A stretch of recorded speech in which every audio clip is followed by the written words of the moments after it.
The horrifying truth about Freddy Krueger Nightmare Origins Explained. Think you know Freddy Krueger? Think he's just a horror movie villain with sharp claws and a striped sweater? Then get ready, because what you're about to discover will make you think twice before closing your eyes at night. This isn't just a tale about nightmares. It's a deep dive into the most disturbing origins of the dream world's most ruthless killer. And perhaps, after hearing this story, you'll never sleep peacefully again. Freddy Krueger wasn't born a monster. He was created by horror, shaped by suffering, and then plunged into a darkness so deep that not even death could contain him. His birth was the result of a real nightmare.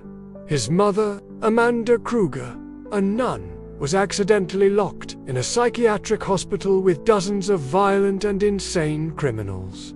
4 days. When they managed to get her out, she was pregnant. Freddy was born, the son of 100 maniacs.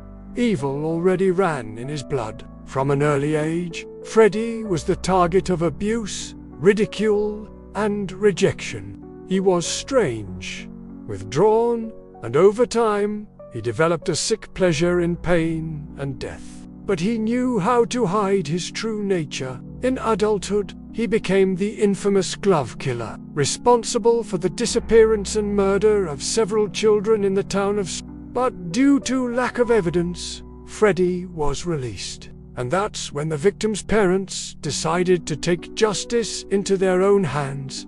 They hunted him down, trapped him in a boiler, and burned him alive.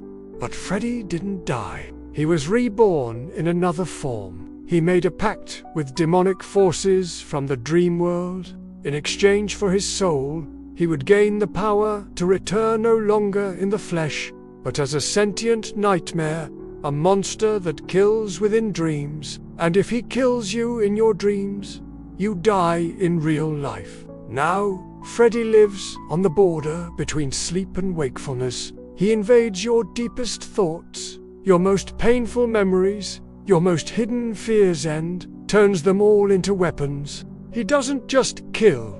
He makes you beg to wake up, and you don't always succeed. The bladed glove he wears is not just a symbol of his fury, but the extension of his twisted soul. Each metallic nail represents a victim. Each cut is a signature, marked with hatred and sadistic pleasure.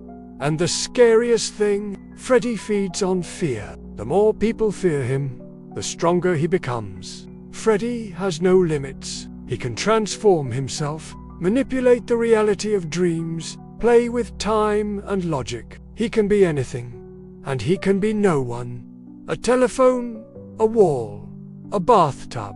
Anything can hide his presence, and when you least expect it, he appears with his sarcastic smile, his old hat, and his red and green sweater, ready to rip your soul to shreds. And there's no point in hiding, there's no point in running, because eventually you'll fall asleep. And when that happens, he'll be there, waiting, with those sharp claws and the look in his eyes that already knows how you'll beg for it to end. But the most disturbing thing about Freddy Krueger is that he represents something we all have in common.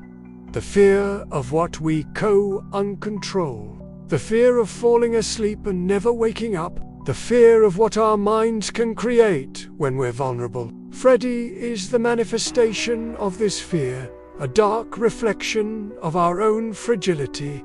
You can fight a common killer, you can lock the door, you can hide. But how do you escape something that lives inside you? If you enjoyed this journey through horror's darkest nightmares, subscribe to The Haunted Hour now. Leave your comment. What was your scariest Freddy moment? And of course, share it with your friends who love a good scare. Before they fall asleep, remember, he's watching you. And you? Are you sleepy?